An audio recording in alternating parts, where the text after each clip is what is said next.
Section 144 of Criminal Procedure Code (CRPC) imposes power to executive magistrate to restrict particular or a group of persons residing in a particular area while visiting a certain place or area. This is the need in our time of COVID-19 crisis. The World Health Organization (WHO) recently declared the novel coronavirus COVID-19 a worldwide pandemic. With over 2,000 confirmed cases and 8,000 deaths, panic levels are on a rise around the globe.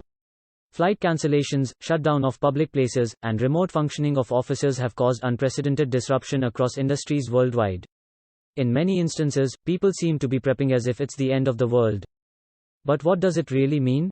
Countries severely hit by COVID-19 such as Italy, Germany, China, and the US are preparing to the greatest extent possible. While they may not resort to building 10 new hospitals in 2 weeks like China, surge capacity is being evaluated, coordinated within their healthcare system coupled with several isolation policies and orders.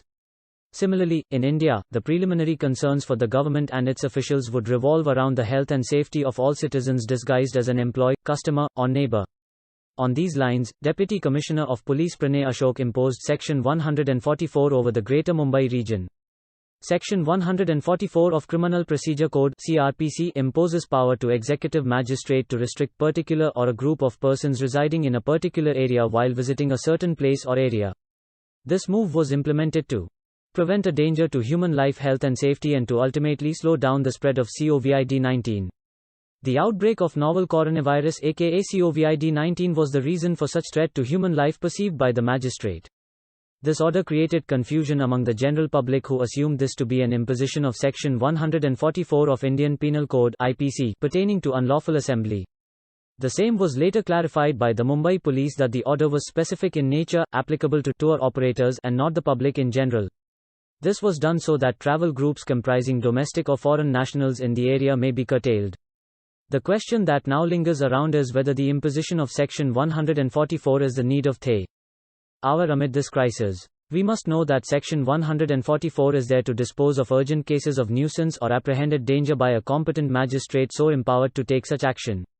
Although in India the number of reported cases is still low compared to other nations across the globe, one cannot ignore the harm already caused by the coronavirus due to its quick growth rate and the potential to further aggravate the situation.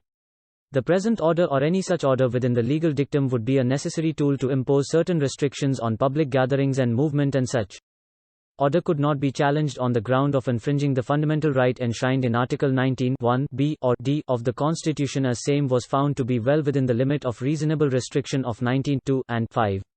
However, there are certain restrictions on the magistrate exercising these power, as he has to follow certain guiding principles laid down in the provision itself or that of Section 134.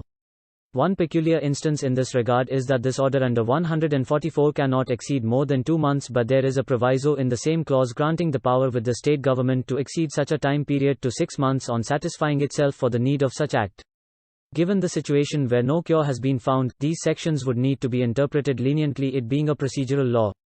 However, the role of Code of Criminal Procedure would be much less when it comes to a situation that we are foreseeing as spread of COVID-19 to such a large extent. In India, we have Indian Epidemic Disease Act, 1897, which not only grants the state and central governments to take any temporary measure for controlling and prevent the outbreak of a disease but also punish the individual not complying with such orders through Section 188 of IPC, disobedience to order duly promulgated by public servant.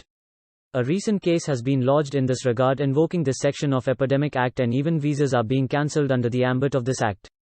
In a recent poll, pharmaceutical companies and scientists acknowledged that it may take at least a year for a COVID-19 vaccine to be approved and made available to patients. Thus, we can rightly conclude that imposition of Section 144 is very well within its legal competency and can be effectively imposed to tackle this pandemic, as the world impatiently awaits a COVID-19 vaccine.